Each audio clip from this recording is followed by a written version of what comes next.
Hi, this is Jake from China. Today I want to share with you my personal story about my relationship with an American teacher, Mike. He is one of my best friends, and he is probably the man who taught me most so far in my life. But recently, I cannot get in touch with him, and I've asked many of his friends in China. They couldn't reach him either, so I'm pretty worried about him. I met him 17 years ago when I entered university. I still remember the first time I saw him. He was playing Taiji with some other students in the square in my university.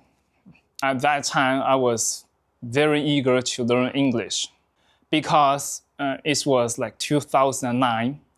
English was considered a very important subject. China was looking up to the West and learning from the West. Under that influence, I really wanted to learn English well.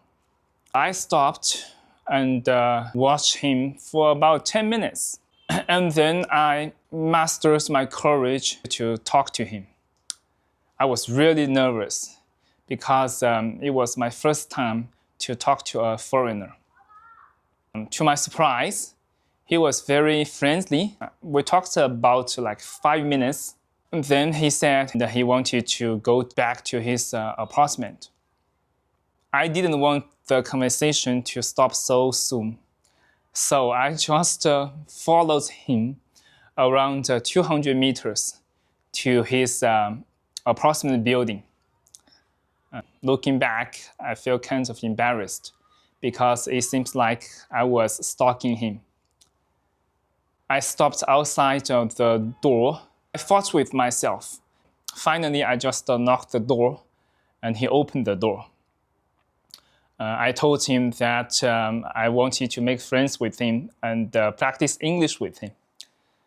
He probably have heard of this hundreds of times. But he let me in. I was really nervous and it was kind of socially awkward, right? He asked me to sit down and offered me a bottle of juice and asked me about my family, my hometown, and my major. Gradually, I just calmed down. We talked about maybe 30 or 20 minutes, and then I left. That was how our friendship began. Later, I remember I bought him a set of Chinese chess and offered to teach him Chinese chess. And he taught me international chess. I met him probably like once or twice a week. I got very motivated to learn English because now I have a foreigner to talk to, and the English that I'm learning can be put into practice, not like in high school. Because in high school, we just practiced the exercises and passed the exams. I remember at that time, I was also going through an existential crisis. I majored in physics, but I didn't like it. I didn't know what I wanted to do with my life, so I feel lost. I was reading some books from Tolstoy or Schopenhauer or Nietzsche to try to figure out my life. So every time I met Mike, I not only ask him questions about English, but also ask him questions almost about everything. He was pretty patient with me. Sometimes he just said, "My God, Jake has 100 questions." As I get to know him better, the circle grew and some other students joined us. There was one guy, let's call him A. He was a pretty annoying guy. Every time I play chess with Mike, he tried to interrupt us to show me that he was better. He was more skillful in playing the international chess. Many times I got annoyed at him. He stuttered and kind of socially awkward. But at the same time, he was pretty arrogant. So he probably used the arrogance to conceal his inferiority, but he was really into playing international chess. One day he had this idea of setting up an international chess club in our school. I thought that was a very stupid idea because my university is in the medium-sized city in southern China, and there were very few international students or foreigners there. Like very few people in our university or in the city have heard of international chess. So how could you recruit people into the club? But Mike was very patient with him. He went with him to the printing house to print the leaflets. And he even went to hand out the leaflets to other students or to people out of university. They worked on that subject for probably like 1 or 2 months, but finally it failed.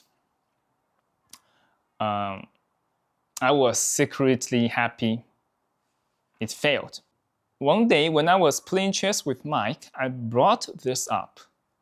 He just calmly said, you know, Jake, I knew A would fail on this project, but I just wanted him to get some experience because it was his first project, and I just didn't want to discourage him.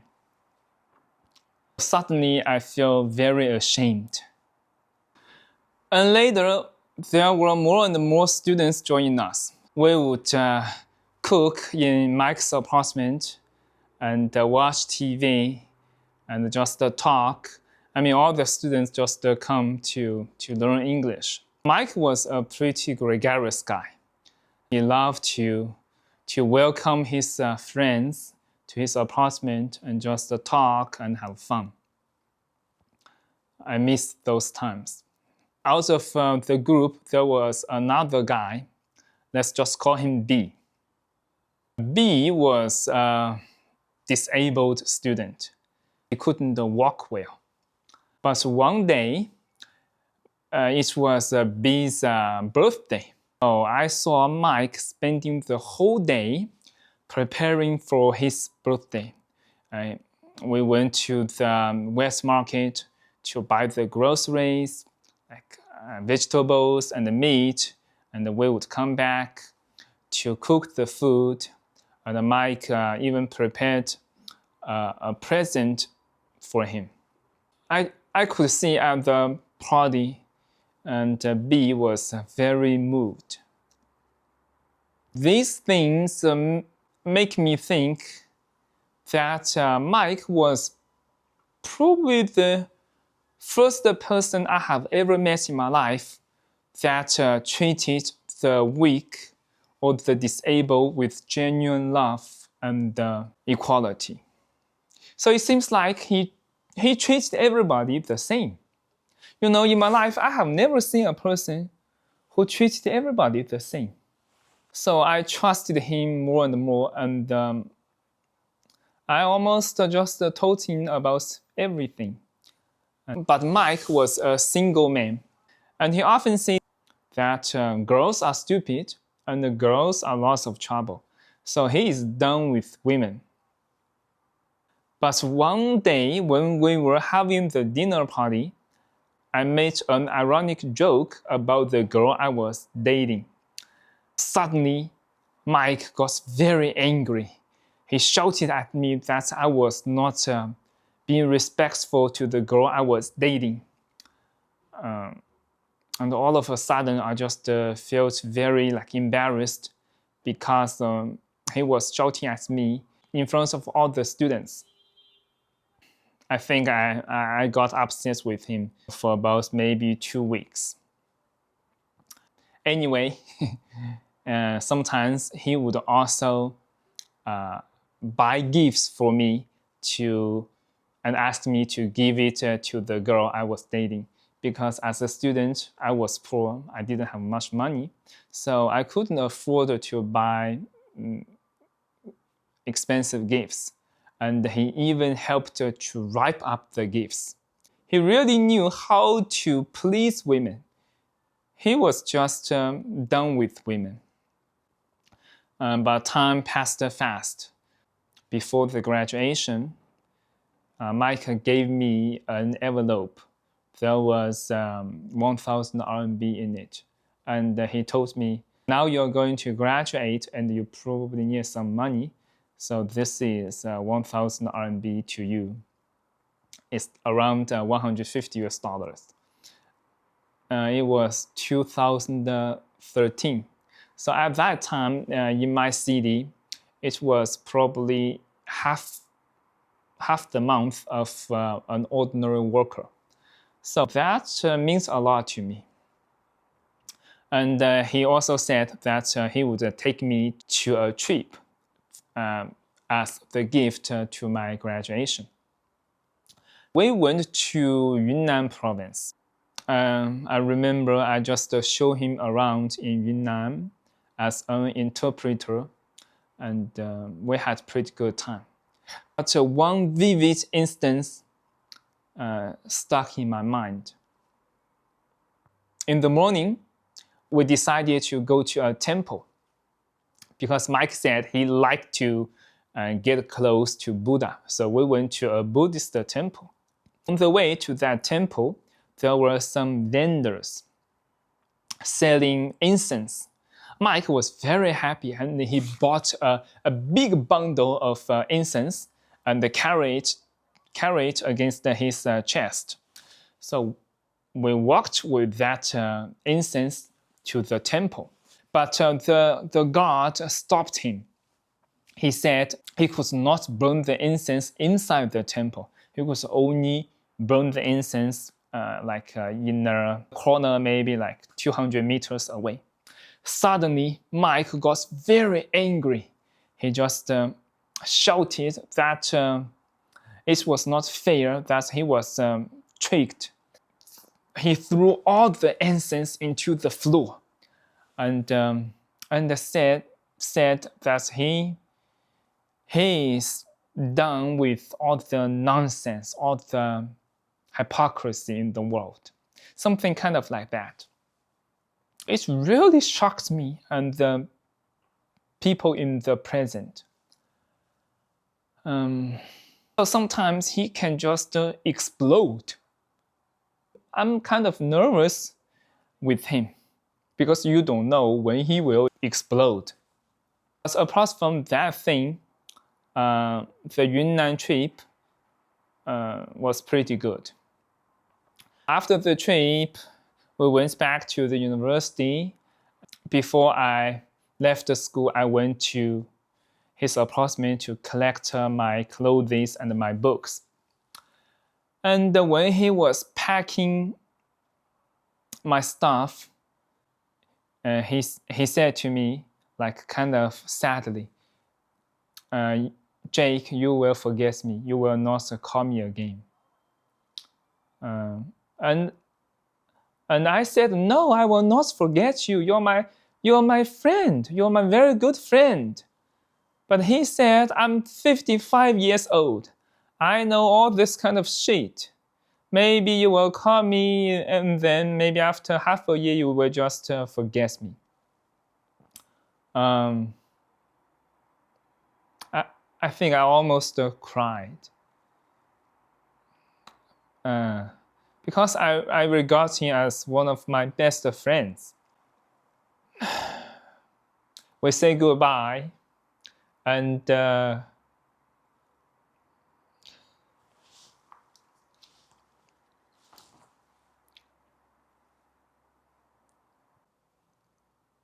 I went to Guangzhou to work, but almost every year I would come back and visit him. But I found that he drank more and more. You know, when I was university, I knew he likes to drink. Sometimes I'm worried about him, and I ask him, Mike, why do you drink so much? It's not good for your health. He said to me, like, sometimes I drink to forget pain and disappointment. 3 years ago, I was driving around China. At that time, he changed his job and he was teaching in an international school near Shanghai. He joined me in that trip. We met in Dunhuang. He came to Dunhuang to see the grottos. I was very happy that he came. In university, it was him that took me to restaurants, introduced me to his friends, and paid for my trip. Now it is my turn. So I was very happy. I booked the hotel and I bought the tickets to the Mogou Caves, pretty famous attraction in China. So I drove him to Mogou Caves and he was very excited to see it. But to see those caves, you need to climb up the steps to enter the caves. When we got to the gate, he said to me, Jake, I couldn't climb those steps. At that time, I saw that his health was deteriorating. So he waited for me at the gate and I went myself to see those caves. But after the Dunhuang grottos, we drove all the way from Dunhuang to Xi'an. It's around like probably 2,000 kilometers, and a whole week trip. So every day we would get up around 10. As I was driving, we talked about everything. Because we were both interested in geology and literature and politics or traveling. We just talk about everything, like a very old friend. At night, I would book 2 rooms because, my God, he snored so loudly. So after a whole day drive, I need to have a good rest. That trip went very well. And 2 years ago, Mike called me that he was leaving China. So he has stayed in China for 15 years. And because his health was deteriorating, I guess, so he had to leave China. And I drove my car to his school, to the international school, and pick him up. I was very happy to do that. So I drove him to Shanghai, and we had karaoke. And then the next stop is Huangshan in Anhui province. He told me he always loved mountains. Then we visited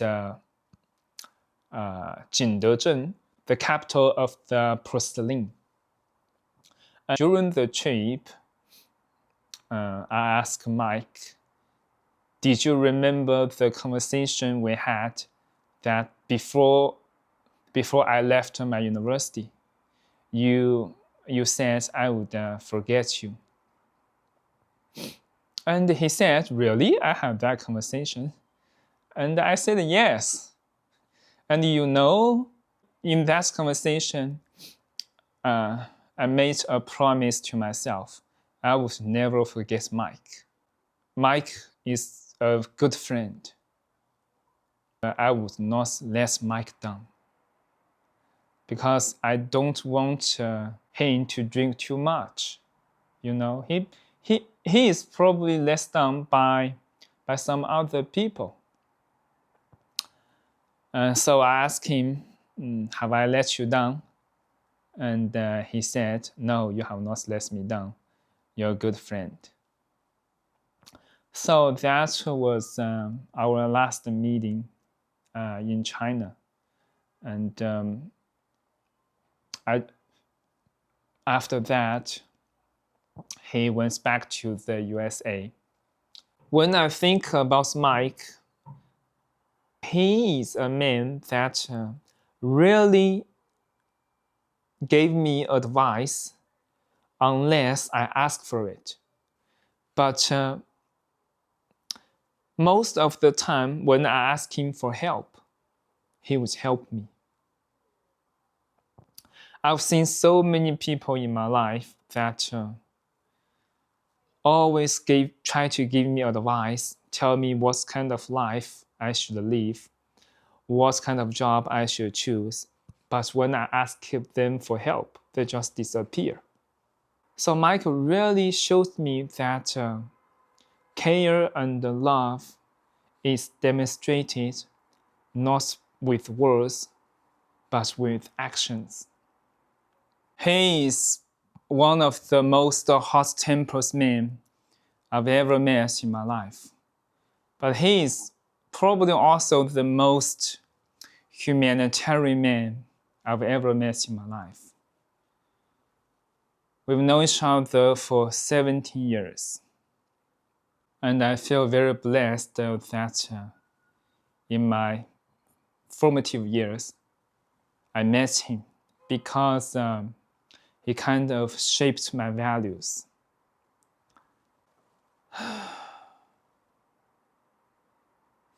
And they were good values. But now I cannot get in touch with him. Maybe his phone is broken or something. But I hope he's fine.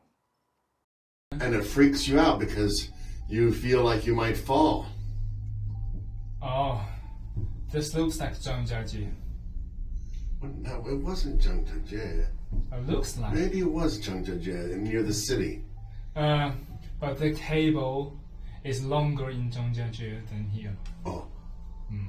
Longer in Zhangjiajie? Yeah, longer in Zhangjiajie. In Zhangjiajie, it takes half an hour to get to the top. Oh. But here it only takes 10 minutes. Okay. Uh-huh.